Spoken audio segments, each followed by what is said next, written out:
નમસ્કાર મિત્રો, વિડીયોમાં તમારું સ્વાગત છે। મોટા ભાગના લોકોને ચા પીવી ગમે છે। શિયાળાની ઋતુમાં ઘણા લોકો આખા દિવસમાં અનેક કપ ચા પીતા હોય છે। કેટલાક લોકો તો ચા વગર થોડો સમય પણ જીવી શકતા નથી।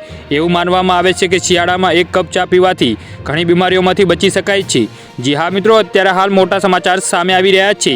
ચા શિયાળામાં રોગ પ્રતિકારક શક્તિ વધારવા માટે શ્રેષ્ઠ કહેવાય છે। જો કે શિયાળાની ઋતુમાં પણ વધુ પડતી ચા પીવાનું ટાળવું જોઈએ। હેલ્થ એક્સપર્ટ શિયાળામાં વધારે ચા ન પીવાની સલાહ આપે છે। તેમનું કહેવું છે કે ઠંડીની મોસમમાં ચાનું સેવન ચાની આડઅસર પણ નોંધપાત્ર રીતે વધી જાય છે। જી હા મિત્રો, જે સ્વાસ્થ્ય માટે પડકારો ઊભો કરી શકે છે। ચાલો જાણીએ કે શિયાળામાં શા માટે ચા ઓછી પીવી જોઈએ। શિયાળામાં આદુની ચા પીવાથી આરામ મળે છે અને આને પીવાથી ન માત્ર શરદી અને ઉધરસમાં રાહત જ નથી મળે, પરંતુ વારંવાર પેશાબ આવવાની સમસ્યાઓ પણ ઘણી હદ સુધી રાહત મળે છે। જી હા મિત્રો, જો કે સ્વાસ્થ્ય નિષ્ણાતો આદુવાળી ચા ન પીવાની સલાહ આપે છે।